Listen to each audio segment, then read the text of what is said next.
ॐ भूर्भुवः स्वः तत्सवितुर्वरेण्यं भर्गो देवस्य धीमहि धियो यो नः प्रचोदयात् ॐ शान्ति शान्ति शान्ति नमस्कार दोस्तों I will explain Brahmavidya or knowledge of the ultimate reality, secrets of the percepts and the practice of self knowledge. This article I have taken from a booklet of Swami Sat Nanendra Saraswati.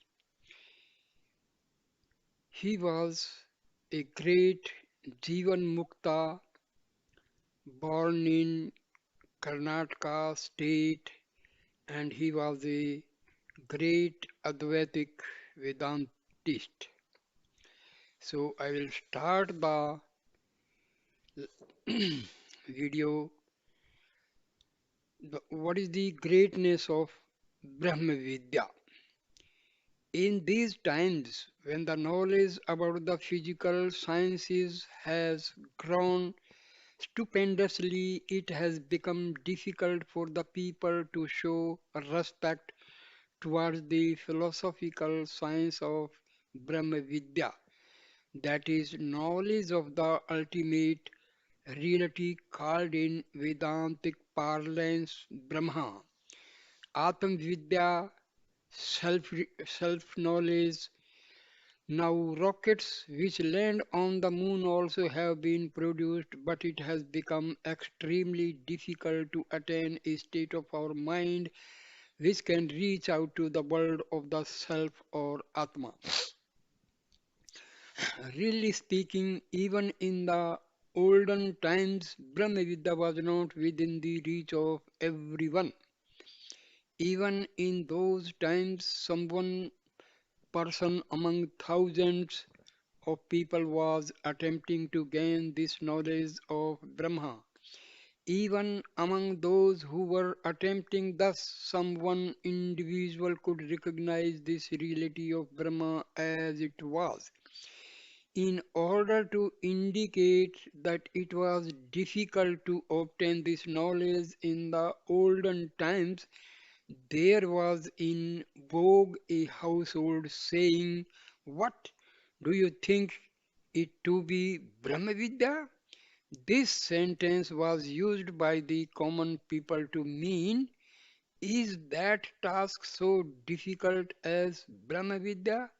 In truth, Brahmavidya is not only a spiritual science par excellence but also a skillful, profound art. This opinion is implicit in the above saying of the ancient times.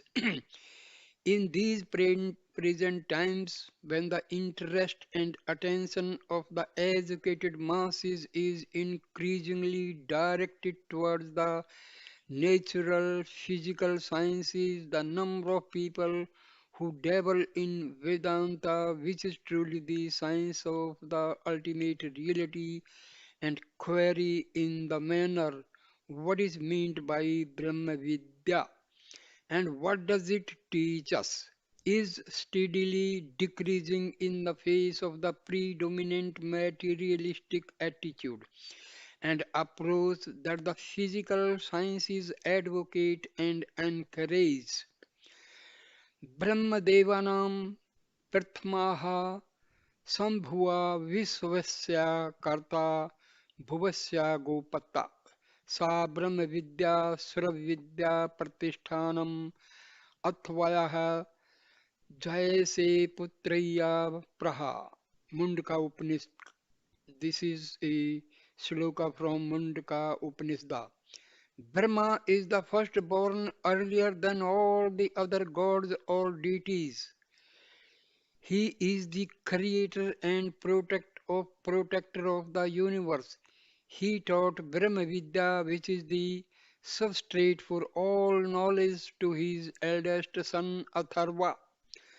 Brahmavidya is that knowledge which the omnipotent Hiranyagarbha, who was the primogenitor, Mula Purusha of the deities of gods, taught his beloved son for the latter's spiritual prosperity and well-being.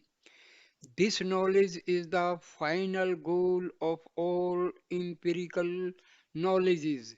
It was the belief of our ancient sages or rishis that if any knowledge was to be fit for the nomenclature of Vidya, it should somehow, indirectly at least, lead one to Brahmavidya, that is, the knowledge par excellence of the ultimate reality of Brahma or Atma.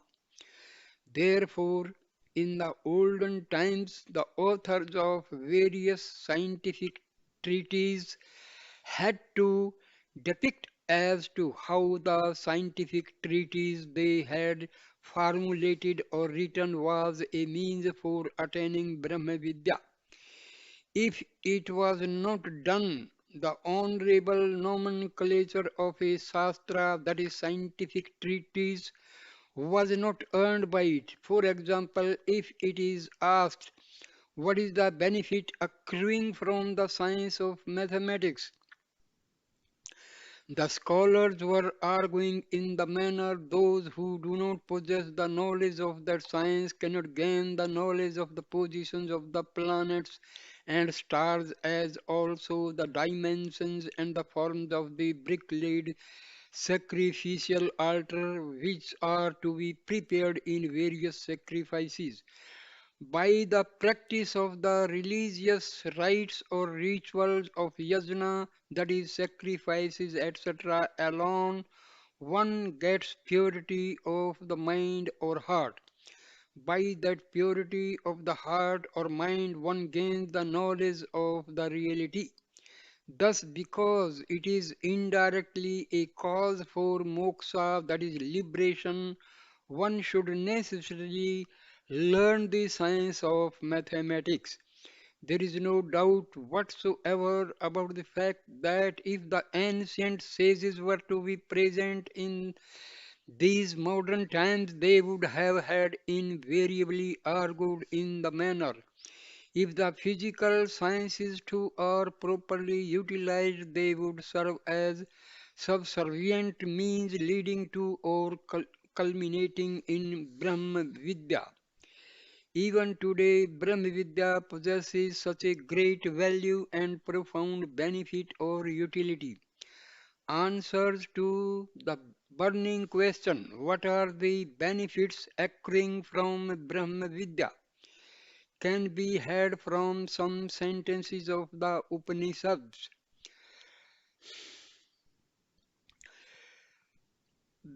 Brahm, Brahmavidya panoti param, Tetriopanishad. It means to one who cognizes Brahma, the ultimate reality, accrues that fruit of Purushartha, that is the unrivaled or unparalleled supreme goal which is human being can possibly attain. In this sentence, the fruit of Brahmavidya is stated in a commonplace manner.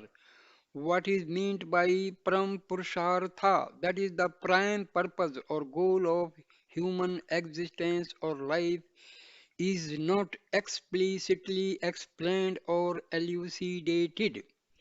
Yada sarve parmuchyante kamaye हृदयी शरीर था अथा मर्थो मृतो भावत्या Brahma समासनुते Kathopanishad. It means when all the desires which are lurking in a person's heart get released or liberated, then the mortal man becomes immortal. He will attain Brahma, the ultimate reality, here itself, while living in this body. That is, in this very life or birth. If one listens to this scriptural sentence about the fruit, one gets surprised as well as curious to boot. Is it possible to count and say that a person possesses so many desires in his mind or heart? Can it even be believed that those desires, all of them without exception, will leave us and relieve us? The one thing that is certainly known to all of us is that it cannot be asserted that a particular man has so many desires, let alone their becoming quiescent or coming to an end. As soon as one desire gets fulfilled, 10 other desires raise their heads invariably. Such being the case, to assert that all the desires become non-existence is merely to declare a false pronouncement and to make a tall claim indeed. Further, who can say that even one person who claims in the manner I do not possess any desire whatsoever, all my desires have been fulfilled, is met in this whole universe? Let it be to say that man becomes immortal. What sort of a daring, fearless statement it is! In the Amar Kosa, that is the ancient Sanskrit lexicon for the word Manushya, which generally means a human being, the synonym is Marthya, meaning one who is mortal and hence ends up in death. Can the statement a mortal becomes immortal ever be accepted? Now, whoever that was famous in the past, is he alive? Even the rishi or sage who uttered the sentence, a mortal will become immortal, is he alive? Is the person who uttered this sentence a madman, or was he pronouncing such a sentence without proper understanding of its true meaning? Or are we who believe in such bizarre, uncommon statements ourselves madmen? Another statement of Vedantins which give rise to our curiosity, nay amusement is here itself a realized soul, Jnani attains Brahma, that is the ultimate reality. There are religions which describe colorfully in the manner people with merits punya after death go to such and such a celestial region. But those who wish to ascertain whether this statement is true or not will have to die first, because of the reason that there is not a single person who after death has returned to this world to report about his posthumous experiences. It is not possible to say whether the meaning of that scriptural sentence is true or not. But in this particular scriptural statement, it has been affirmed that here itself he will attain Brahma. How is it at all possible to attain this ultimate reality of Brahma, who is said to be the very substratum of all creation? Is there any person at all who has attained Brahma while being in this life? Is it, is it possible to know or cognize Brahma, get rid of all desires and become one with Brahma here itself in this life? If all this is possible and true, then we should necessarily, without fail and loss of much valuable time, make a sincere effort to attain the Brahmahood through this Brahmavidya, self-knowledge or self-realization. If, however, it is untrue and improbable, then one is justified in blaring out that all this is mere mockery and in denouncing it downright. See, now listen to yet another scriptural statement about the fruits accruing from self knowledge. Vidyate hridaya granthi satsidante sarvamasavyacha keshyante chasya karmani tasmin drishti parvare. This is from Mundaka Upanishad, meaning if that all pervading supreme self, that is Paramatman, is cognized or realized, then the note of the heart will be loosened and all the doubts will get destroyed. His deeds too will be exhausted. As much the scriptural statement, all desires disappear, is a mere fancy or an unnatural conjecture, so much is the scriptural statement that a man's doubts in their totality get dissolved, also a mere fancy or a wild conjecture. Among human beings, there are many intelligent people. The knowledge that they have amassed over the ages is of the magnitude of many mountains. But just as it is in the experience of every one of us that even as one desire gets fulfilled, many new desires arise in us. In the same way, it is a matter which is in the experience of every one of us that even as one doubt is solved, 10 new doubts raise their heads.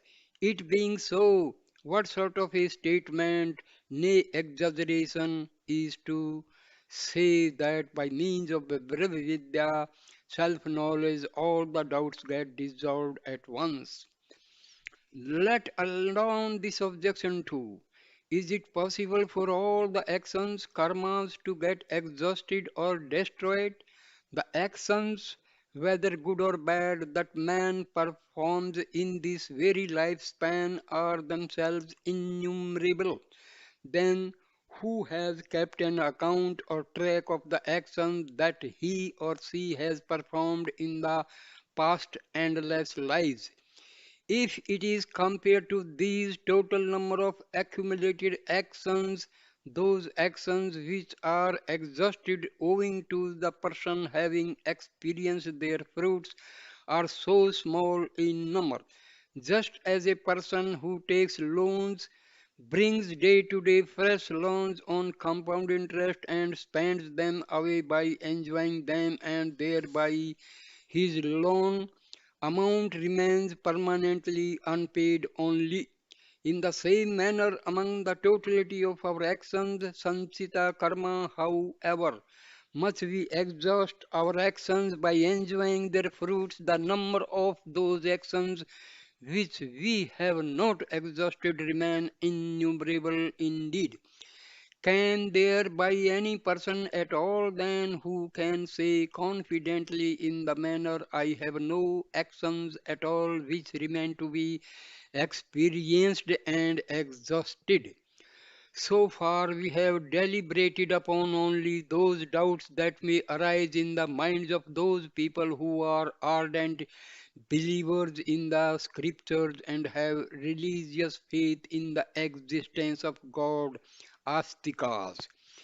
It is certain that especially for those people who are immensely exposed to the Western ways of living, who are science oriented in their outlook and are rational and thereby non believers, these scriptural sentences stipulating certain otherworldly and posthumous fruits, Lokantra and Janmantra flaws will seem to be ridiculous indeed. Even in the olden times, the followers of the materialistic school of philosophy called Charvakas and non-believers Nastikas had raised such objections invariably against Vedanta.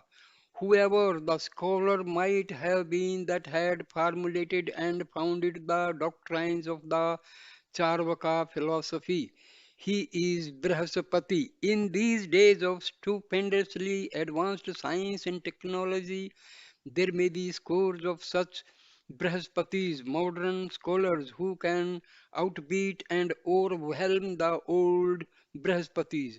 Our present day youths are themselves forwarding before us all the arguments and disputations of such modern scholars. If Vedanta philosophical science is to be deservedly called a universally acceptable philosophical science, darsana, then it would become very essential to give a fitting and satisfactory reply to all of those objections or doubts raised by them in the present context. The mental makeup or the temperament of those people who do not have belief or faith in Vedanta may be of different kinds. Among them, some are skeptics, that is, people who think that it is not possible for anyone to get a scene of certainty or conviction of the type here and now the ultimate truth is determined. In Greece, in about 300 BC, one Praho of Alice was the founder of this school of thought. So the Westerners believe it is said that he had first of all propounded the teaching that neither the sensuous nor the mental knowledge deserved to be believed nor they were trustworthy. Nowadays, in the European countries, several schools of skepticism have come and gone. In recent times, David Hume of Scotland has propounded another theory of skepticism in the manner, the essential nature of being which goes by the nomenclature of I cannot be perceived, however much we may search for it. The cause effect categories are untrue or false. All that we know are the ideations or thoughts alone which are produced by our senses. The theory of perception, which propounds that only that much knowledge which is perceptible to our senses is certain, that too relatively real, can be called positivism.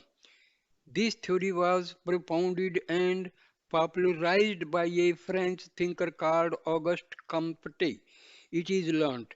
People who endorse this theory are not sparse in our country, India.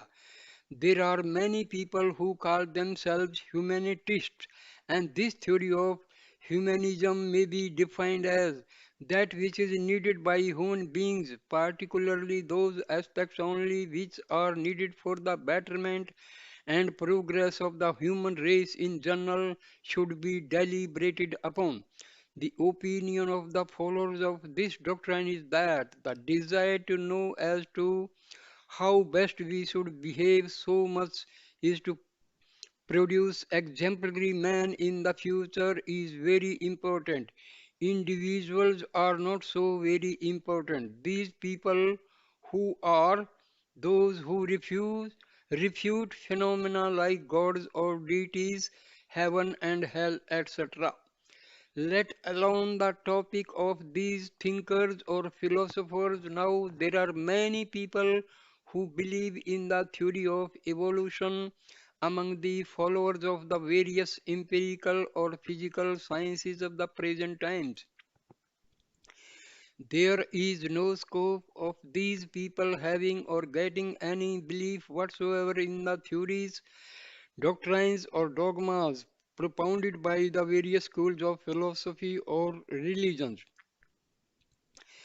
Besides the number of people who belong to political and ideological groups with large membership and who keep on finding answers in a very parochial and limited fashion to questions like keeping the political matters and problems of our nation in view predominantly for the time being. What should we do so that our country prospers and develops? And who formulate enchanting manifestos to enlist the membership of scores of people is dis con- disconcertingly increasing, and the quarrel among these groups seem to be never ending. These people cannot by any stretch of imagination even conceive of an ultimate reality as the substrate for this universe, let alone deliberate upon such lofty doctrines. Thus, even in these times of highly advanced technology and science, when there exist many kinds of school of skeptics and non-believers who are extremely materialistic in their outlook, by God's benign grace, it is found that side by side there exist many people all over the world who believe in the teachings of the spiritual science of Vedanta, and that is happy agree. These people show an unflinching faith in the Gita statement. I will uh, give only the English translation. Gita, which means there is a slok, but I just give the meaning, which means one who is an ignorant person and who does not have belief or faith in the scriptural teachings and is thereby a skeptic gets doomed without attaining the ultimate purport or goal of all human existence. The fact that even in these modern times one can preach the Vedantic truth so that they are reckoned or recognized by all people can be comprehended by us from the life history of Swami Vivekananda, who toured many Western countries and overwhelmed great scholars and thinkers of the West by his enlightening and enthralling lectures.